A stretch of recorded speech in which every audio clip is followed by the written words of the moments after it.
preparations are underway for the Super Bowl of Hollywood, the Oscars. Here you see the famous red carpet getting unrolled and prepared.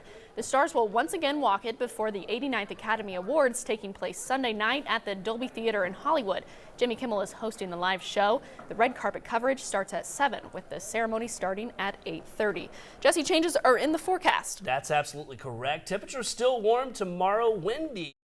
And tonight's Health Watch. Spring and summer are right around the corner, and that doesn't just mean bathing suit season, it means mosquitoes. Some health experts consider the tiny flying insects the most deadly creatures on the planet, but scientists and researchers are starting to come up with new mosquito control methods using common household items. Mary Maloney has more.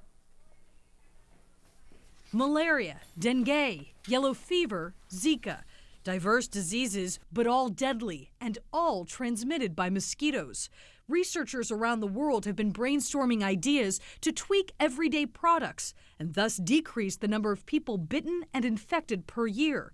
One of those products is a chair, retrofitted with a bespoke fabric coated in mosquito repellent.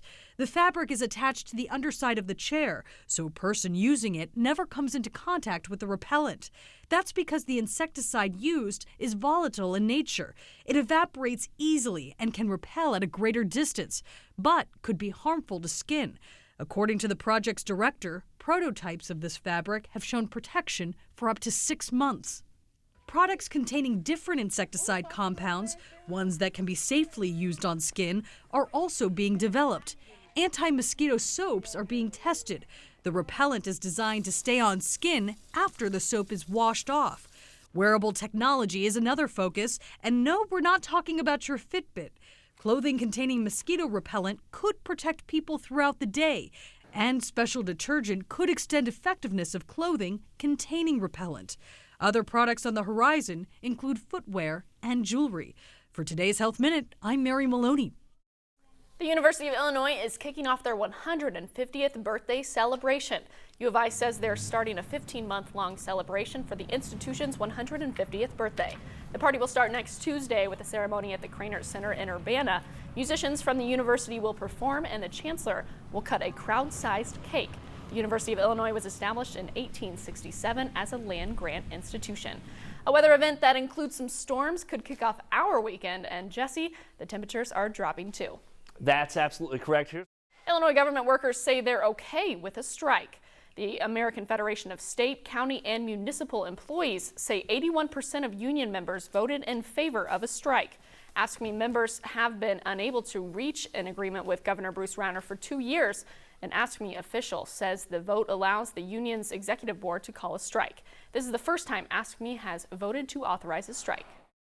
4 people appear in a Vigo County courtroom accused of neglect after the death of a 9-year-old who authorities say was malnourished. The 4 are being held in the Vigo County jail under a $250,000 bond each.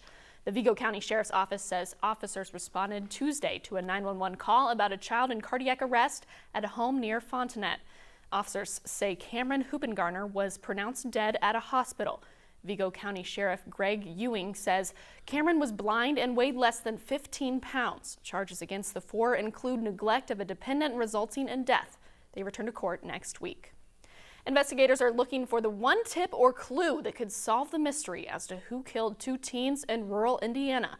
A call center is staying busy at all hours, talking to those they hope have the answer. Lindsay Eaton reports.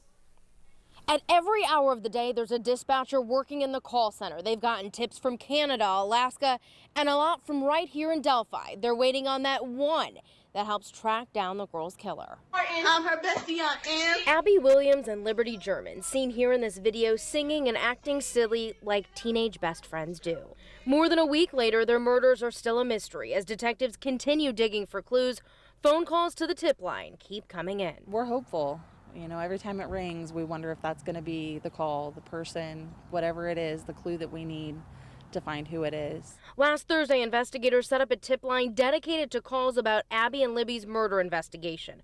So far, dispatchers have fielded more than 1,000 tips. It doesn't matter how big or small the information they give us. It doesn't matter how close or far the information is. Every call's looked into. Dispatchers from Carroll County, surrounding counties, and even volunteers are working all day and all night. It is very personal. It's our town. It's our community. Today was the call center's busiest day after police released this audio clip recovered from Libby's phone. 3 words, down the hill. Investigators believe it could be the voice of this man who they've labeled as their main suspect, or possibly another man involved in the killings near the Monon High Bridge Trail. Someone knows that voice. Someone knows that picture. Even at more than 1,000 tips, it's not enough. Investigators need more. But we can do what we can do, and that is pray, right? The pastor leading this vigil is the same chaplain who prays with law enforcement officers every morning at their briefings. There's still someone out there, or maybe someone's out there, who has the audacity to take another person's life, and they are in harm's way. Until there's an arrest and justice for Abby and Libby, this community refuses to give up. We've said it over and over. We're going to say it again. Here is that tip line number. It's 844-459-5786. We want to remind you, you can remain anonymous, and there's a $41,000 reward for any information that leads to an arrest.